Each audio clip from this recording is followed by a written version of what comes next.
મુખ્યમંત્રી શ્રી ભૂપેન્દ્રભાઈ પટેલની અધ્યક્ષતામાં તેમજ વન પર્યાવરણ મંત્રી મુળુભાઈ બેરાની ઉપસ્થિતિમાં આજે સિંહ સદન સાસણ ગીર ખાતે વિશ્વ સિંહ દિવસની ભવ્ય ઉજવણી કરવામાં આવી હતી।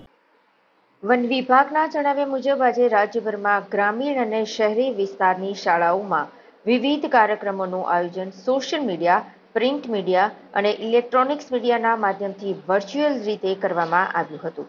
સિંહના ફોટોગ્રાફ્સ, પ્રેરણાદાયી વિડીયો, ટેક્સ્ટ મેસેજ, માઇક્રોબ્લોગ્સના માધ્યમથી સોશિયલ મીડિયા સહિત તમામ ડિજિટલ મીડિયા પ્લેટફોર્મ પર વર્ચ્યુઅલ સેલિબ્રેશનનું આયોજન કરાયું હતું, જેમાં ખાસ કરીને એશિયાટિક લાયન લેન્ડસ્કેપના વિસ્તારના 11 જિલ્લાની આશરે 11,000થી વધુ શાળા કોલેજોમાં આ કાર્યક્રમો યોજાશે, જેમાં અંદાજે 21 લાખથી વધુ લોકોની ભાગીદારી થઈ।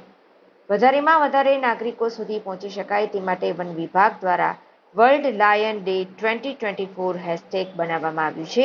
તેનો ઉપયોગ કરી ભારતભરના અને વિશ્વના સિંહ પ્રેમીઓ, NGO, પ્રકૃતિ પ્રેમીઓ, જનપ્રતિનિધિઓ, અધિકારીઓ, ગ્રામજનો તેમના ટેક્સ્ટ મેસેજ, ફોટોગ્રાફ્સ, ટૂંકા વિડીયો સોશિયલ મીડિયા પર શેર કરી આ ઉજવણીમાં ભાગીદાર થાય તે માટે જાગૃત કરવામાં આવશે।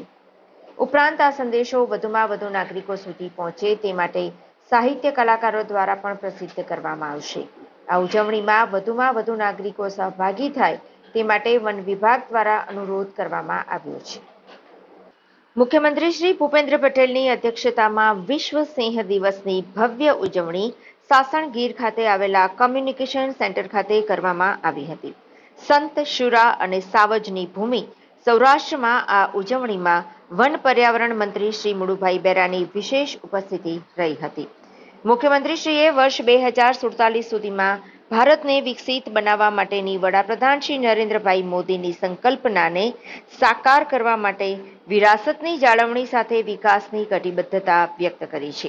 તેમણે જણાવ્યું કે પ્રાણી અને પ્રકૃતિ સાચવવાની આપણા સૌની સંયુક્ત જવાબદારી છે। ગુજરાતના ગૌરવ એવા વન કેસરી કુદરતી રીતે વિહરે, વિચરે અને વિકસે તે માટેના પ્રયત્નો જ સિંહ દિવસની સાચી ઉજવણી છે। દર વર્ષે વિશ્વ સિંહ દિવસની ઉજવણી એ ફક્ત ઉજવણી ન બની રહેતા પ્રાણી માત્ર પ્રત્યેની અનુકંપા બને અને પ્રાણી માત્રનું રક્ષણ થાય તેવો ભાવ જનજનમાં જાગે એ જ તેની સાચી ઉજવણી છે, એમ મુખ્યમંત્રીશ્રીએ સ્પષ્ટપણે ઉમેર્યું હતું। મુખ્યમંત્રીશ્રીએ વધુમાં જણાવ્યું કે આપણા જીવન વ્યવહારમાં પણ દરેક જીવ માટે પરોપકાર અને જીવો અને જીવવા દોની ભાવના વણાયેલી છે।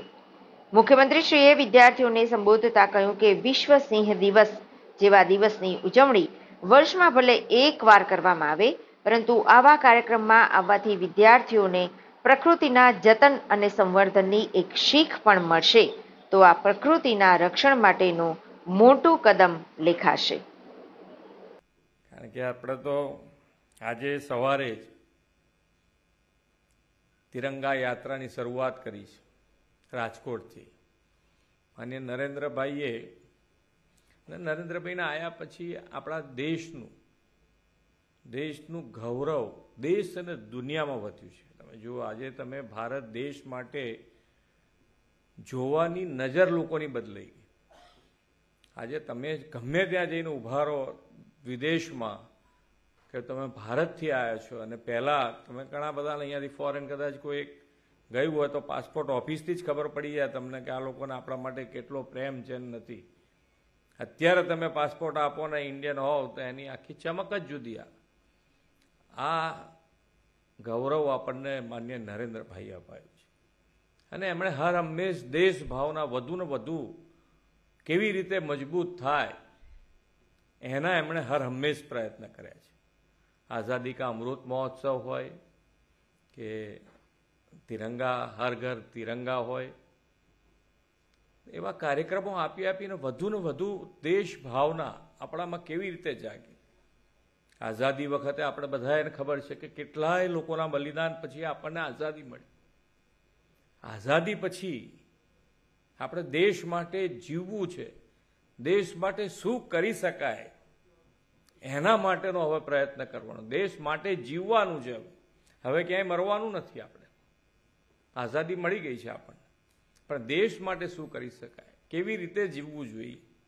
નાનામાં નાનું આજે સિંહ લાયન ડે, વિશ્વ લાયન ડે, અને એના માટે આપણે બધા ભેગા થયા છે. અને લાયન એટલે પ્રાણી, પ્રકૃતિ, અને પ્રકૃતિનું પણ રક્ષણ કરવું જ જોઈએ. આપણે વિકાસ અને વિકાસની સાથે આપણી વિરાસત, એ વિરાસતને જાળવવાની જવાબદારી પણ આપણા બધાની છે. અને એ જાળવવા માટે આવા જ્યારે એક વર્ષે આપણો એકાદ આવો કાર્યક્રમ થાય ત્યારે આપણે બધાને તો ભેગા થવાનું થાય. બાકી તો ડિપાર્ટમેન્ટ કામ કરતું હોય કે ડિપાર્ટમેન્ટના મંત્રી કામ કરતા હોય, અને એ લોકો નાની મોટી દોડધામ કર્યા કરતા હોય.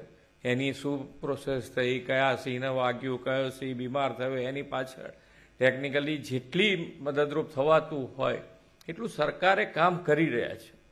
અને દરેકે દરેક જણને જીઓ ઓર જીને દો, એવું એક આપણે વાક્ય બોલતા હોય છે બધા, જીઓ ઓર જીને દો.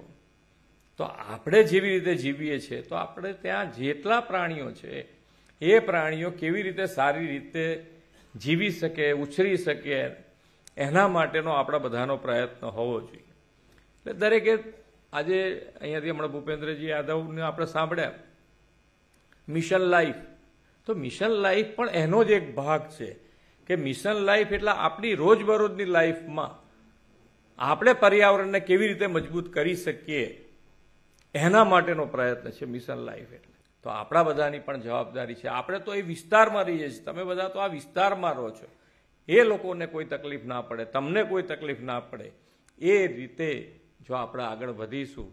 આપણે તો બધા સાથે રહેવાનું છે. એક માન્ય નરેન્દ્રભાઈનો કાર્યમંત્ર છે, સૌનો સાથ, સૌનો વિકાસ, સૌનો વિશ્વાસ, સૌનો પ્રયાસ. અને આ પ્રયાસ થકી આપણે આગળ વધવું છે. આપણે 2047માં વિકસિત ભારત બનાવવું છે, પણ વિકસિત ભારતની સાથે વિકસિત ગુજરાત બનાવવા માટે આપણી વિરાસત, આપણી જે સંસ્કૃતિ છે, એ બંને વિકાસ અને વિરાસત બંને જાળવી રાખીને આપણે આગળ વધવું છે. અને એની અંદર આપ સૌ સહભાગી થશો અને આપણે સૌ સાથે મળીને આગળ વધીએ, એ જ અભ્યર્થના. ભારત માતા કી જય, વંદે માતરમ, જય જય ગરવી ગુજરાત.